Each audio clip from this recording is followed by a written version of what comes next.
매일 아침을 뉴스로 깨웁니다. 신율의 출발 새아침. 정치에서 언어는 상당히 중요한 의미를 가집니다. 일반적으로 언어는 거울처럼 특정한 유형무형의 존재를 묘사하는 수단으로 사용되는데요. 하지만 정치에 있어서 언어는 단순히 묘사하는 수단이 아니라 다른 사람의 생각을 바꾸게 하는 수단으로도 사용됩니다. 바로 언어를 사용하는 사람의 주관이 적극적으로 개입되기 때문인데요. 그렇기 때문에 정치인들이나 정치에서 사용되는 언어는 상당한 주의가 필요합니다. 요새 국정감사장에서 나오는 언어들을 보면 정치에서의 언어 사용이 얼마나 중요한 것인가를 알 수 있게 합니다. 지나치게 강한 용어를 사용하는 경우가 많기 때문인데요. 이럴 경우에는 네 편 내 편 가르기는 편할 수 있지만 사안의 핵심을 지적하기에는 적합하지 못합니다. 정치가 아무리 적과 동지를 구분하는 과정이라고는 하지만 국민의 입장에선 사안에 대해서 정확히 이해하고 알 수 있는 기회를 제공받을 권리가 있습니다. 언어의 정화와 묘사의 적확성이 얼마나 필요한 것인지 절감하게 되는 요즘입니다. 신율의 출발 새 아침, 오늘 순서 시작합니다.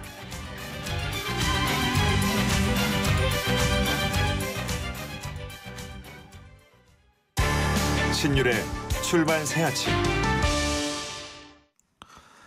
유럽연합, 그러니까 EU로 능가하는 세계 최대 무역 조약이라고 할 수 있죠. 환태평양 경제 동반자 협정. 우리가 약칭해서 TPP라고 부르는 이 조약에서 우리가 빠져서 지금 논란입니다. 미국과 일본이 최대 수혜국이 됐고요. 우리와 중국이 패배자가 됐다는 분석까지 나왔는데요. 그간 FTA에 너무 집중하느라고 세계적인 추세인 초대형 경제블록에 동참하는 것이 소홀했던 것 아니냐, 이런 비판도 나옵니다. 최경환 경제부총리는 TPP 참여를 적극적으로 검토하겠다고 했지만 야권에서는 조급증은 위험하다면서 신중할 것을 또 요구하고 있는데요. 자, 이런 것들을 어떻게 봐야 하는지 오늘은 여권의 경제통이시죠. 새누리당 이혜훈 전 최고위원과 이 TPP 문제에 대해서 알아보겠습니다. 이 최고위원님 안녕하십니까? 네, 안녕하세요. 예. 이 TPP 말이에요. 네. 예? 일단은 이게 차를 놓친 거 아니에요? 예? 들어갈 거면은 일찌감치 초창기 창립 멤버로 들어가는 게 여러 가지 면에서 좋죠. 들어간다는 전제라면. 근데 들어가는 게 전제라면 이런 말씀하셨는데 들어가는 게 좋은 거예요, 나쁜 거예요?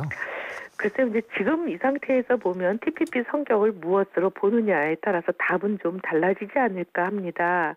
이걸 뭐 단순히 경제 협약으로 보느냐, 예. 아니면 뭐 외교 안보 국방을 망라한 예. 전방위 공동 조약으로 보느냐에 따라 답은 좀 다를 것 같아요.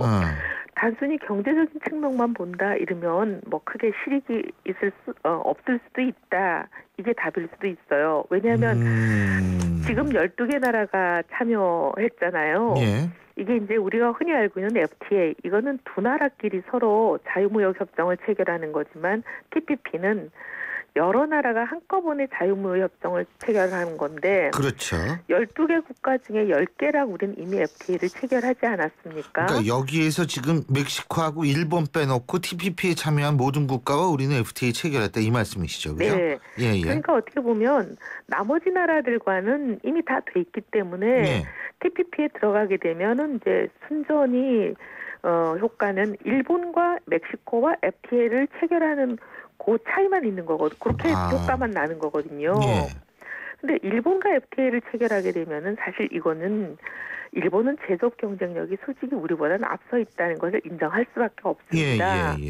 그리고 뭐 숫자로 봐도 대일 무역 적자, 소위 말하면 일본이 대일 무역 적자라고 그러고 일본이 우리나라에 대해서 발생시키는 무역 적자, 이거는 단일 국가로 최대 규모인 상황이기 때문에 우리나라와 일본이 FTA를 체결하게 되면 우리가 좀 상당히 손해를 볼 가능성이 있는 그런 상황이거든요.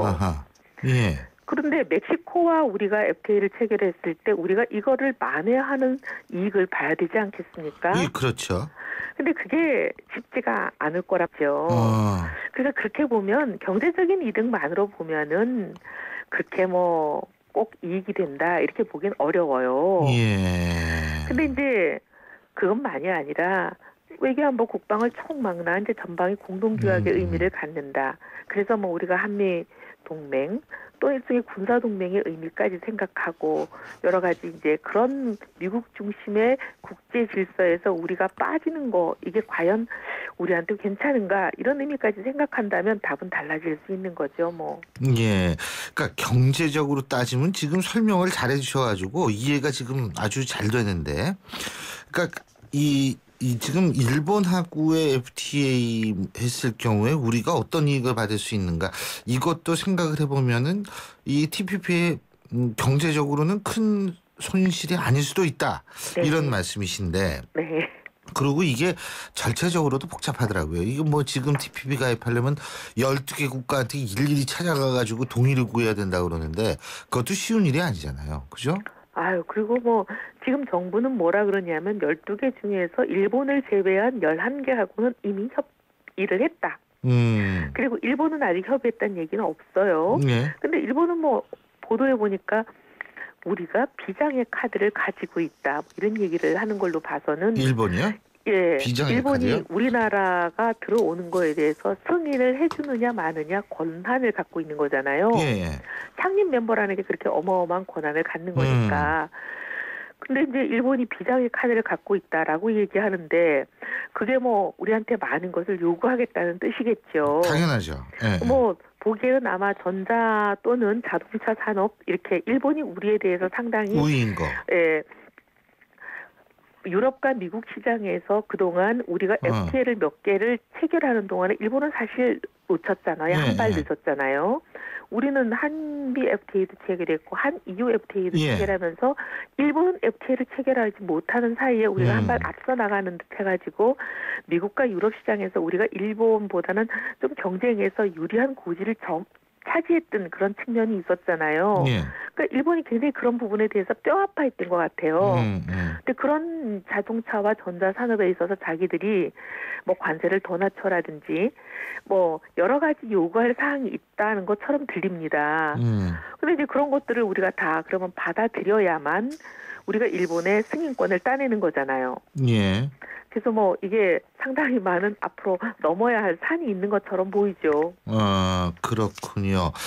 그러니까 결국은 지금 정부의 입장에서 볼 때는 상당히 이제 신중을 기해야 된다 이런 것처럼 들리는데요. 물론 네. 아까 이해운 최고위원께서 경제적인 측면은 뭐 큰 실익이 없을 수도 있지만 외교안보 국방에서 미국 중심의 국제 질서를 만들어가는 데 있어서는 거기서 빠졌다라는 것은 또 문제가 달라질 수 있다. 그런데 외교안보 국방 같은 경우 미국 중심에 있어서의 국제 질서에 우리가 빠진다고 하지만 그것도 역시 우리가 한미 동맹을 갖고 있고요. 네. 그렇기 때문에 사실상 이 TPP에 만일 가입한다 해서 뭐 크게 달라질 것은 없지 않을까. 역설적으로 제가 지금 생각난 건데요. 일본의 그 안보법이 바뀌지 않았습니까? 네, 그죠? 네. 그것까지 합해서 생각한다면 이 TPP에서 외교국방 안보의 문제까지 만일 이것이 복합적으로 생각하게 된다면 그 부분도 고려해야 되는 것 아닌가라는 생각이 얼핏 들거든요. 어떻게 보십니까? 근데 이제 사실 뭐 이게 제가 방송에서 참 얘기하기 조심스러운 얘기긴 한데 이게 전문가들 제가 물론 이제 외교 분야 전문가가 아니지만 외교 분야 전문가들이 그런 말씀들 많이 하시잖아요.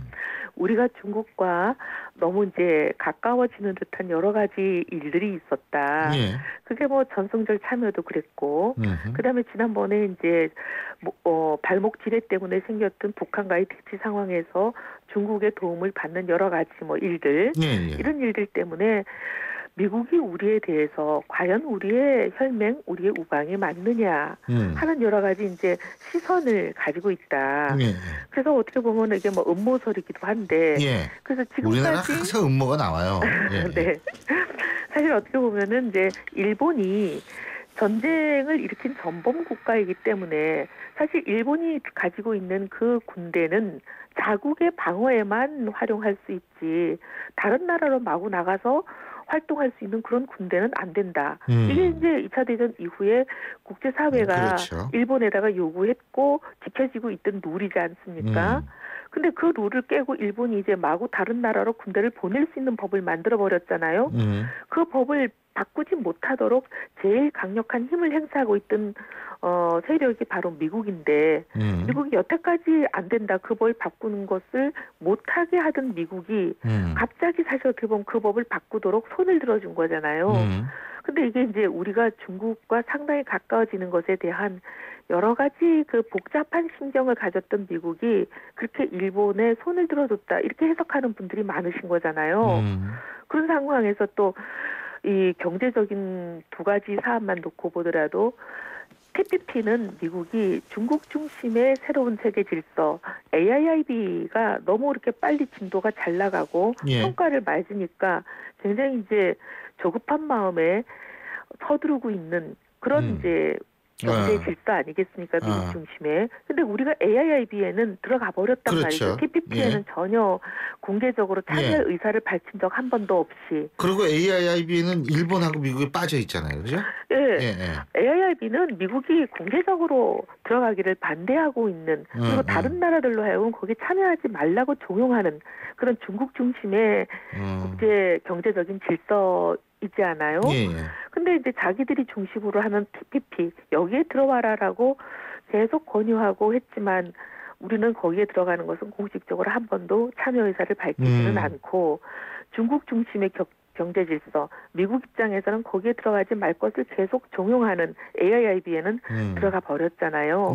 이런 거에 대한 여러 가지 불편한 시선들이 있다. 이게 이제 전문가들이 공공연하게 얘기하는 부분이잖아요. 그러니까 이렇게 됐을 때 TPP에 들어가지 않는다면 그 미국과의 관계가 과연 지금처럼 유지될 수 있겠느냐 하는 그런 여러 가지 걱정들을 하시는 것 같아요.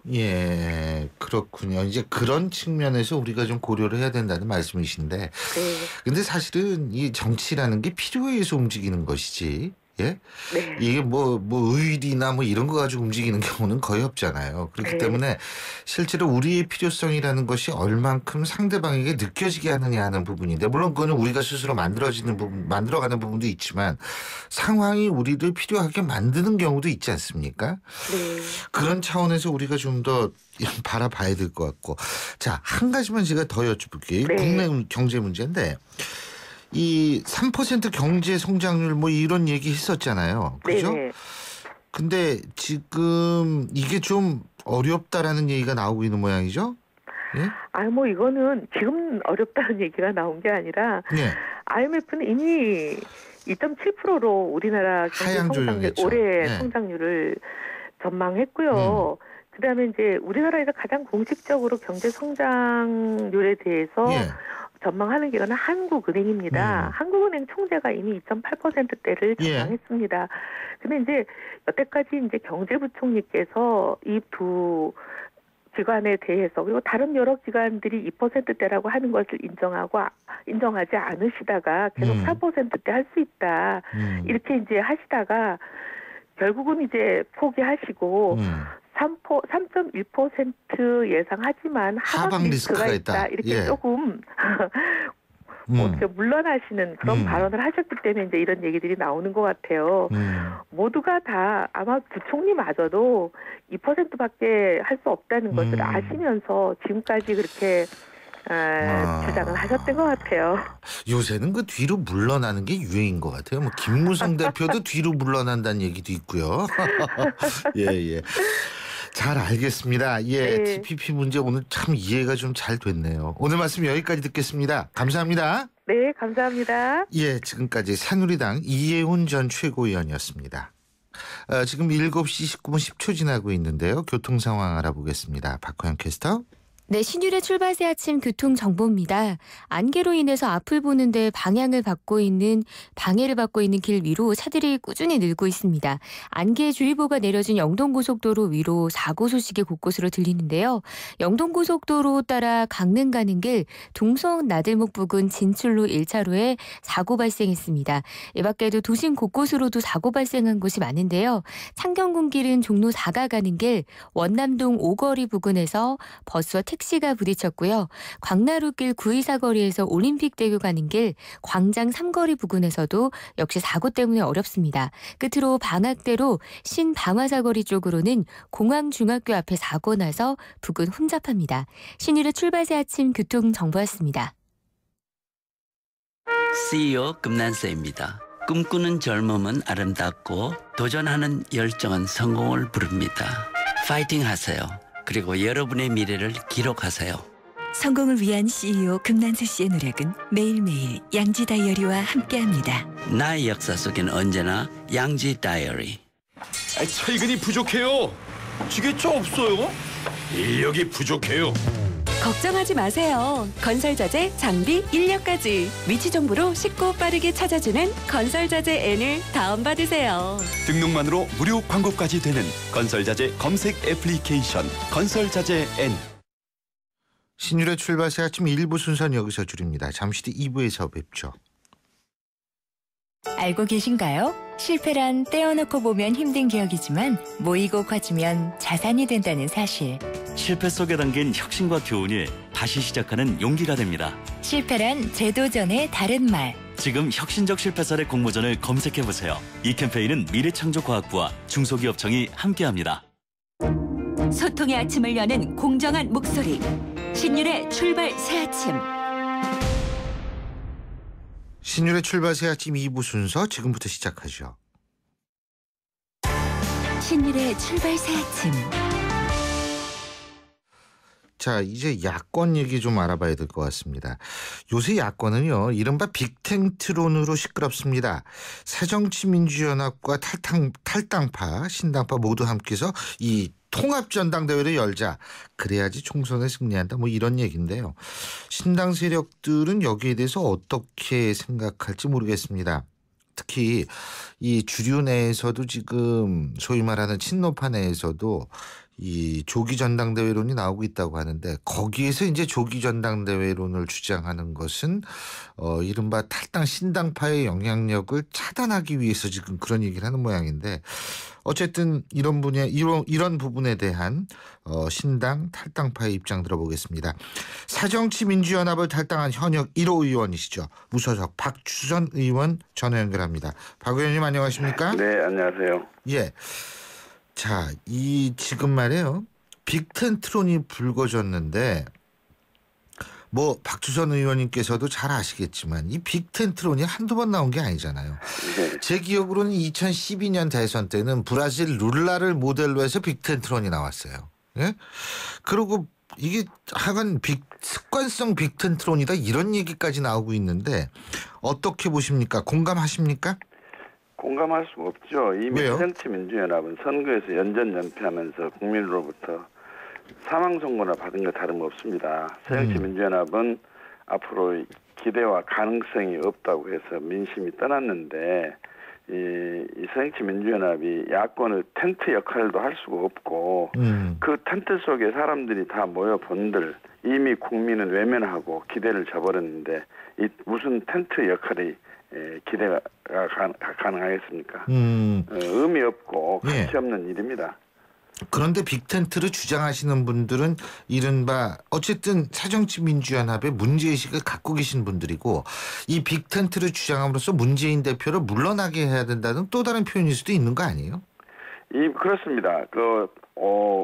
당을 참 사랑하고 당에 대한 애정이 너무 크기 때문에 이대로는 안 된다 하는 그 위기감 속에서 그런 주장을 하고 계시는데 그거보다는 이제 이미 때가 늦었습니다. 지금은 새정치민주연합에 대해서는 어떠한 처방을 하더라도 백방이 무효다. 저는 그렇게 생각하고 있는데요. 이제는 창조적 파괴를 통해서 야권은 재재편을 해야 됩니다. 이제 세력과 인물의 교체를 통해서 새로운 창조적인 야권을 편성이 국민에 대한 도리고 여권에 대항할 수 있는 논리다. 저는 그렇게 생각합니다. 그리고 독재 정권 하에서는 야당이 하나로 뭉쳐야 한다는 빅텐트론이 설득력이 있었지만은 지금 민주주의가 성숙하고 경제가 선진국으로 진입한 우리나라는 다원주의 사회입니다. 지역이나 계층이나 세대나 분야에 따라서 우리 상황을 보는 눈이 다르고 입장과 견해와 해법이 모두 다릅니다. 이런 다양성의 사회에서 합리적인 해법을 제시하기 위해서는 거대 제1당, 제2야당의 충돌을 좀 완충할 수도 있고 그 충돌 후에 조정을 할 수 있고 또 그래서 타협과 공생의 정치가 되기 위한 방법으로는 다원주의 제도 하에서의 다당제가 절대 필요한 시점이 됐다. 저는 그렇게 생각을 하기 때문에 빅텐트로는 그 주장하신 분들은 애당 충정은 이해를 하겠지만 이미 때가 늦었고 지금으로서는 효과도 없는 야권 성공 이론이다. 저는 그렇게 생각합니다. 예, 그 천정배 의원이나 아니면 박준영 전 지사하고도 어떻게 그런 얘기 해보셨어요? 빅텐트론에서는 이야기를 할 가치가 없고요. 아, 가치가 없다. 그동안 어차피 창조적 야권 재편을 하겠다는 의지로 출발한 분들이기 때문에 그동안 이야기를 해왔습니다만 아직은 지금 4일 신당을 만들겠다 하는 분들이 빅텐트론 속에서 신당이 추진이 돼야 됩니다. 그런데 지금 추구하는 방향과 노선이 거의 일치한다고 보기 때문에 하나에 합쳐져서 빅텐트 속에서 신당이 태동이 될 것이다. 저는 그렇게 생각하고 있습니다. 그러니까 지금 박 의원님 말씀 종합해 보면 새정치민주연합은 빅텐트의 어떤 이 주춧돌이 될 수가 없다. 오히려 빅텐트는 지금 신당이 빅텐트를 얘기해야 된다 이 말씀이신 것 같아요. 그렇습니다. 그렇죠? 우선 신당을 추진하는 갈래가 합해진 텐트가 돼야 될 거고 거기에 새로운 시대에 걸맞는 인물과 세력의 교체를 통한 새 정치를 실현할 수 있는 분들이 같이 함께해야 된다. 저는 그렇게 생각합니다. 텐트가 새정치민주연합의 텐트가 아니라 새로운 신당의 텐트가 역할과 기대를 모을 수 있다. 저는 그렇게 봅니다. 예, 지금 어떻게 신당에 관한 작업은 잘 되고 계십니까?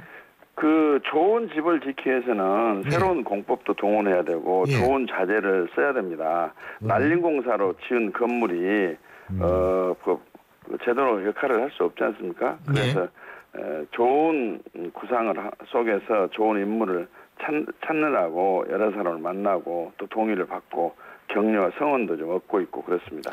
그런데 그 새정치민주연합 내에 추가 탈당이 있을 거라고 말씀하셨는데 아직까지 그런 움직임은 보이지 않고 있는 것 같은데. 지금 빅텐트론이 나온 것처럼 마지막까지 나름대로는 이 당을 한번 살려보겠다 하는 일념 때문에 지금 탈당을 안 하고 있는데요. 갈수록 이 당에 대한 희망이 없다는 것을 체감을 하게 되고 여론을 의식하게 되게 되면 또 국정감사가 끝나게 되면 행동으로 옮기는 그런 의원들이 많이 계실 것으로 저는 확신하고 그 있습니다. 시기가 언제쯤이라고 예상하십니까? 적어도 국정감사 끝나고 예산심의가 끝나면 그때가 아마 기폭점이 되지 않겠나. 그러면 11월 달 정도를 생각하시고 계시군요. 저는 그렇게 보고 있습니다. 예, 어떻게 이번에 추석 때 이제 지역구도 내려가셨을 텐데요. 그죠? 호남 민심 또 확인해 보니까 민심이 어떻다고 판단하십니까? 아이고, 일자리가 없고 먹고 사는 문제가 너무 어려워서 정치에 대한 불신이 너무 컸습니다. 그 속에서도 저에 대해서는 정말로 앞으로 희망과 가능이 없는 새정치민주연합을 그 소신 있게 행동으로 옮기는 모습이 너무 좋았다 하면서 박수와 한호도 보내주고 재래시장 갔을 때 말입니다. 그리고 앞으로 큰 기대를 걸겠다, 열심히 하라 이런 또 격려도 해주시고 그랬습니다. 근데 일부에서는 이런 얘기가 나오더라고요. 호남 민심도 결국 선거가 가까울수록 신당 쪽보다는 새정치민주연합 쪽으로 할 수 없이라도 이 손을 들어줄 수밖에 없는 상황이 초래될 것이다. 이런 예측을 하는 분들도 있거든요. 친노를 중심으로 한 새정치민주연합 내에 남으려고 하는 의원들이 그 자기 유리한 아젠 인수식 해석이고 우물하는 개구리식 시야에서 본 평가다. 저는 그렇게 보고 있습니다. 자, 그리고 또 한 가지는 뭐냐면 그렇게 그런 민심 플러스 탈당 가능성을 얘기할 때 빼지지 않고 얘기할 수 있는 것이 바로 새누리당에서 공천 문제, 아니죠, 새정치민주연합 내의 공천 문제거든요. 근데 지금과 같이 이제 안심번호제를 통한 국민공천제 플러스 전략공천 이런 방식으로 지금 비노들이 공천을 받을 수 있을 거라고 생각하십니까? 그게 안심 휴대폰을 안심번호요. 안심번호를 통한 경선이라는 것이 결국은 여론조사입니다. 그리고 여론조사일 뿐만 아니라 이 안심번호를 받겠다고 신청을 하거나 받겠다고 수락을 한 분들은 아마 대부분 친노 세력들하고 가까운 분들일 겁니다. 이건 사실 변형된 모바일 경선이고 모바일 경선은 이미 써서는 사용해서는 안 되는 정말로 납득한 것은 이 평가가 됐지 않습니까? 이것은 친노 세력을 강화하고 문재인 독주 체제를 구축하기 위한 하나의 전략일 뿐이다. 저는 그렇게 생각하고 꼭 이런 식으로 국민 의사를 묻는다 한다면 오픈 프라이머리를 해야죠. 그러니까 결국은 지금 주장하고 있는 방식대로 하면 비노들에 대한 공천 학살이 있을 수도 있다. 이렇게 보시는 겁니까? 그건 불보듯 뻔하죠. 아, 그건 불보듯 뻔하다. 네. 비노들에 대한 공천 학살은 불보듯 뻔하다. 네. 아, 그렇군요. 이미 안심번호를 받으려고 예. 이미 사전 조직을 동원하고 해가지고 예. 딱 선거인단에 가입하라는 이야기가 똑같은 이야기입니다. 안심번호 받으라는 이야기는. 그러니까 선관위에서 안심번호를 주게 되면 전 받으시오 하게 되면 너도 나도 받겠다 하는 것은 친노 세력들이 가장 앞장을 설 겁니다.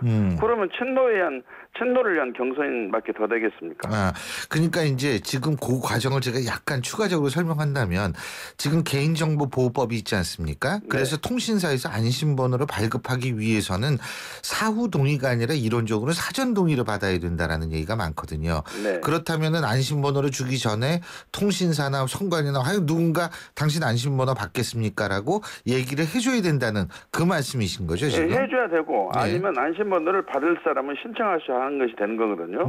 그럼 안심번호를 받으려고 빨리 신청하시오 하는 운동이나 선관위에서 안심번호를 받으라고 전화가 오면 빨리 받으시오 하는 운동이나 전부 선거인단을 모집하는 운동이나 다 똑같은 겁니다. 그렇군요. 자, 박지원 의원 뭐 이런 분들 가끔씩 보세요? 뭐 요즘은 국정감사 때문에 얼굴을 좀 뵌 일이 없습니다. 아, 국정감사 때문에 바쁘셔서 그렇구나. 또 언젠가는 한번 보셔야 되는 거 아니에요? 물론이죠. 그렇죠. 그분도 이대로는 안 된다는 여러 가지 말씀하시는데 그분도 왜 그러고 계신지 모르겠어요. 민심을 전부 체득을 하시고 체감을 하고 계실 텐데. 예. 지금 이 상황에서 무슨 선대위를 빨리 구성한다고 해서 지금 국민으로부터 벌어진 정당이 다시 일어설 수가 없죠. 예, 그렇군요. 잘 알겠습니다. 어쨌든 지금 이제 국감이 이번 주까지잖아요, 그죠? 예, 그렇습니다. 예, 이번 주 끝나면은 이제 본격적으로 어떻게 될지 좀 지켜보겠습니다. 그때 또 한번 모시겠습니다. 만나고 여러 사람들의 그 행동으로 가셔야 될 수도 있을 것으로 예상이 됩니다. 아유, 감사합니다. 네, 오늘 말씀 잘 들었습니다. 네, 고맙습니다. 감사합니다. 네. 예, 지금까지 무소속 박주선 의원이었습니다.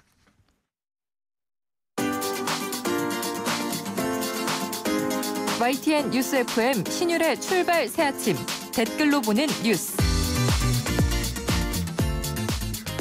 댓글로 보는 뉴스 순서입니다. 매일 뉴스 보는 게 1인 여자죠. YTN 플러스 최영아 기자 함께하겠습니다. 어서 오십시오. 안녕하세요. 자, 오늘 제일 뜨거운 뉴스 어떤 겁니까? 네, 먼저 YTN 단독 보도로 알려진 내용인데 부산 최대 폭력 조직 칠성파의 부두목 43살 정모 씨가 지명수배 6년 만에 경찰에 붙잡혔습니다.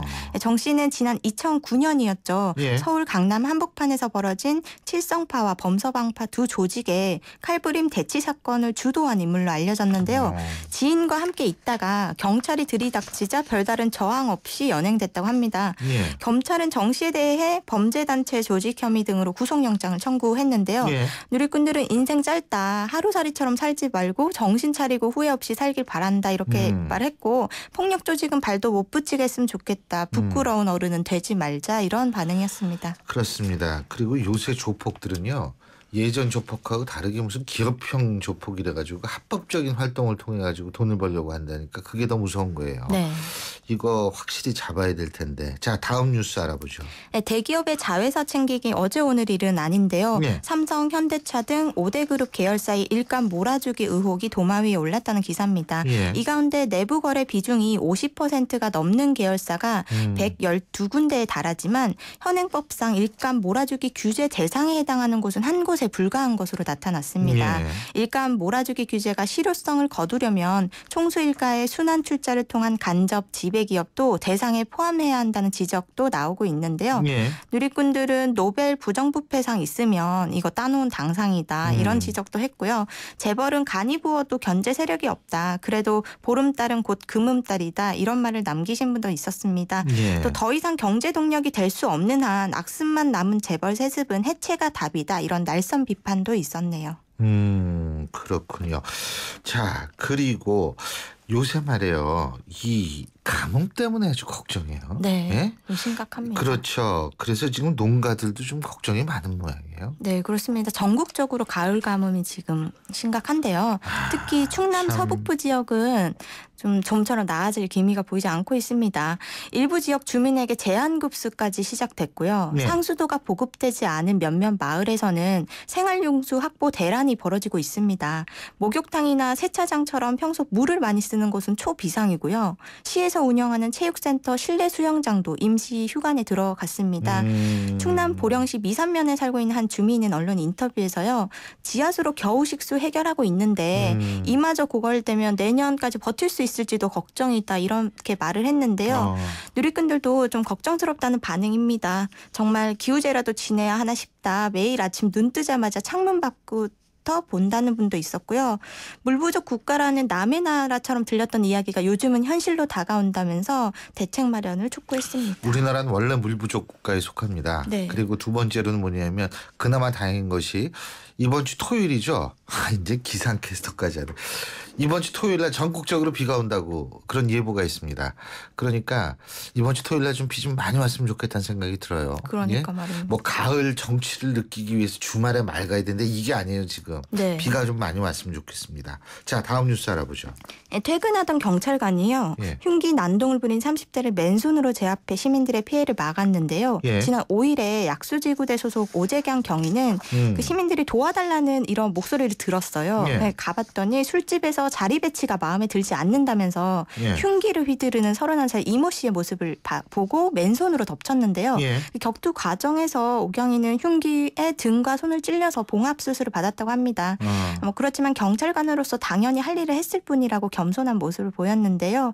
누리꾼들은 쾌차를 바라면서 이런 경찰관분들이 계시기에 감사하게도 마음 편히 삽니다. 이렇게 고마움을 전했습니다. 이런 분들 덕분에 우리가 그래도 안심하고 살 수 있는 거죠. 마지막으로 뉴스 하나만 더 간단히 알아보죠. 네, 틈틈이 시간을 내어 운동하는 현대인들 많은데요. 좀 슬픈 연구 결과가 공개됐습니다. 최근 미국 연구진이 37만 명을 대상으로 15년 동안 이들의 건강 상태와 운동의 시간, 강도 예. 등을 분석해 봤는데 예.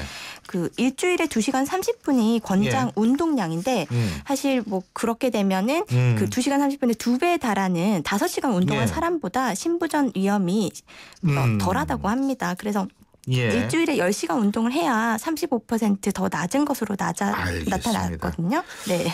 운동해야죠. 오늘 말씀 여기까지 듣죠. 네. 고맙습니다. 고맙습니다. 예, YTN 플러스 최영아 기자와 함께했습니다. 마침내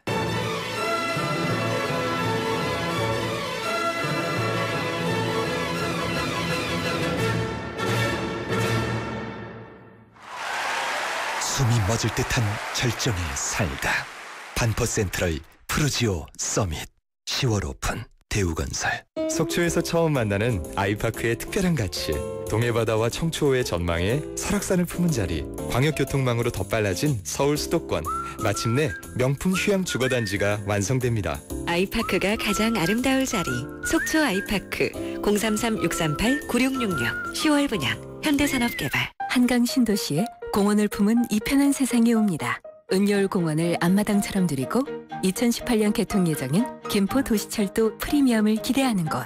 더 좋아질 한강 신도시를 만나세요. 이 편한 세상 한강 신도시 2차 10월 8일 오픈 031-997-2778 주식회사 3호. 인터넷을 누르고 검색창에 입력하고 홈페이지 하단을 전화번호 어디나? 전화번호 이건가? 복잡해! 지역번호와 114만 누르세요. 114 번호만 누르면 검색보다 쉽다 빠르다. 114. 핸드폰에선 꼭 지역번호 누르고 114. 여기 슈퍼맨 같은 히어로를 꿈꿀 수 없는 아이들이 자신의 생명을 구해줄 진짜 히어로를 기다립니다. 세이브 더 칠드런 해외 결혼 후원으로 아이들의 히어로가 되어주세요. 아이와 하나, 2명의 삶이 행복해집니다. 전화 1899-7325 1899-7325. 민호는 페이코 앱을 깔고 팀원이 5,000원을 충전했다. 버스 720원, 편의점 1,000원, 버거 3,000원을 결제하면 얼마가 남을까? 280원.